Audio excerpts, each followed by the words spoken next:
Brandy asks, can you start a preschool if you live in a subdivision with an HOA?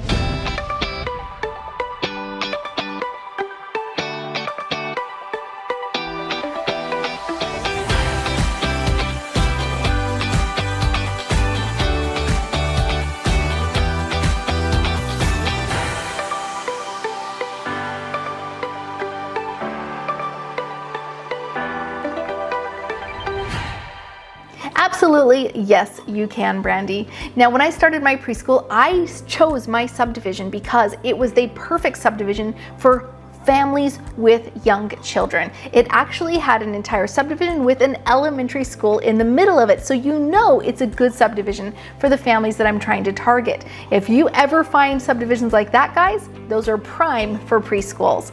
Now, with our preschool program, we needed to get approval from the HOA because my subdivision had an HOA. And HOA stands for Homeowners Association, basically just protecting everybody's rights inside the subdivision, making sure people don't paint their house pink or blue or yellow or whatever other color the HOA is not okay with, making sure that the grass is always, manicured and all that good stuff, right? And that homes just don't fall into disrepair with neglect. And that's what an HOA's purpose is. Now, an HOA is also there to protect the businesses that might want to get started in the subdivision that they might not want. So let's say, for instance, we actually had this experience in our subdivision where we had a taxi business who was going to operate out of his home. Now, you would think that's not a big deal, right? With just one car. The problem was he actually had a multitude of cars, a fleet of taxi cars, about 10 of them. So when he would park his taxi cars into our subdivision, they would go up and down the streets and they would literally just stay there until they got their call right, and then off they'd go. But that wasn't okay with our subdivision, so they eventually actually kicked him out and said this is not okay inside of our CC&Rs. CC&Rs are covenants and restrictions. Anyways, when I got started though, it was like I needed to go talk to the HOA, and so I knew that I wanted to present myself in the best light. The things that I knew they were going to be concerned about are these. Number one, pick up and drop off. How are kiddos going to get picked up and how are kiddos going to get dropped off? Are they going to be parking near cars? Are they going to be driving through? Will there be safety concerns? Will children have to cross the street? They're super concerned. If other traffic is coming in, it's normal traffic in a subdivision, what's happening to the children who need to cross the street, maybe to a parent's car on the other side? They just want to know that there won't be any safety concerns. And so the pickup and drop off procedures are really critical that you put down in paper and are ready to present to them. I literally drew it out on a piece of paper with my house and the street and my driveway and the cross streets and that cross street, and how I would have parents go through and park and do the whole pickup and drop off procedure. Now, one quick tip, and I do have a different video in here of how to do pickup drop off procedures, but a quick tip for you is I always suggest that parents park their car, get out of their car with their student, meet me in my driveway straight at 9 o'clock and say goodbye. We'll line up all the students on my garage door on the outside and we'll say goodbye as their parents get back in their car, and then I walk all the students into the preschool room.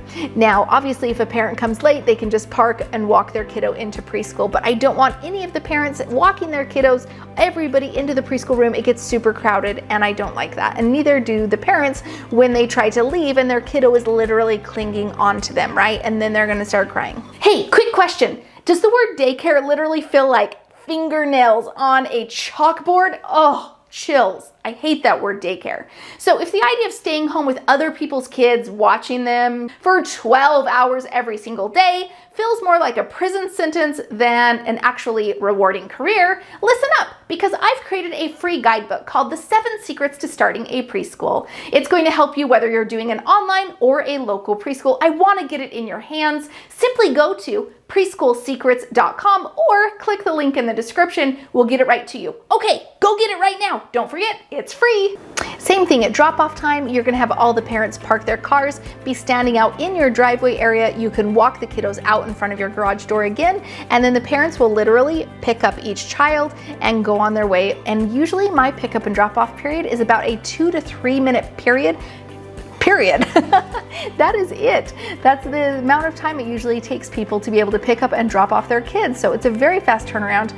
And what I love to do is just make sure that the parents all park their cars on the different sides of the street. Now, if you are literally jam-packed with houses on every single side of you, it's going to be a different scenario. You're going to have to think that one through. Some of my parents, what they've done is they've done kind of like a driving through carpool, where basically their parents would kind of line up and they would come, and as soon as the parent would stop right here, the teacher would literally open the door, get the kid out, and have the kiddo stand like, or sit down on the driveway or on the concrete or on the sidewalk or whatever, and then off that parent would go, and then the next car, and so on and so forth, right? Now it's a little bit more scary to me just because there's, you know, children so close to so many cars and stuff like that. Another way that they would do pickup is they would have the parents come drive, same kind of idea, all in a line, and they would literally walk the kiddo to the car. The kid comes into the car and then shuts the door, and then the parent pulls down probably a good, I don't know, 100 feet or something just down the street, and that's where they stop and then buckle their kid into the car. So that's another option. Of course, this is in a subdivision where it's not a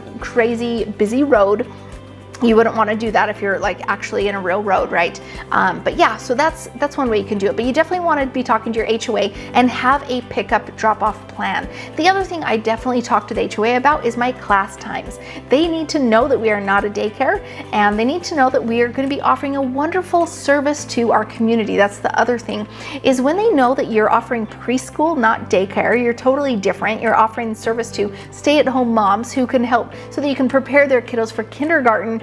Now all of a sudden they have this amazing idea about you, like, oh, you are actually blessing our community. Thank you so much. Or I definitely specify my class time so that they know that I am not a daycare.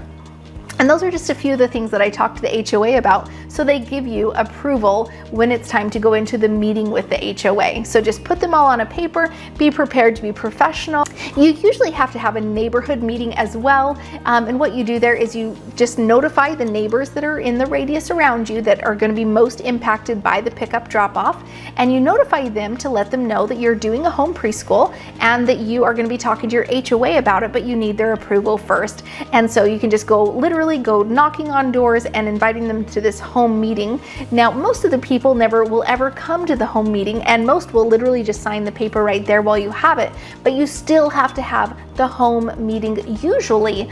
Check with your HOA, but you usually have to at least say from 7 to 9 p.m. I had a home meeting, even if nobody showed. But you do have to get the signatures from your local neighbors of the ones that will actually be impacted. There's usually a radius. It could be 300 feet. You'll have to check with your HOA on making sure that all the homes in that radius are contacted. And then once you have all their signatures, you go to the HOA and say, look, everybody's good with it, and this is how I'm going to bless our community. They will usually pass off with no issues. Now, let's say random question that maybe they say no. In that rare case where they don't allow home-based businesses, or they say no to your business for some reason, I would stress to go find any other businesses in your subdivision that are actually operating and say, why are they allowed to operate when I'm not? Or find a daycare that is operating and say, why are they allowed to operate and not me?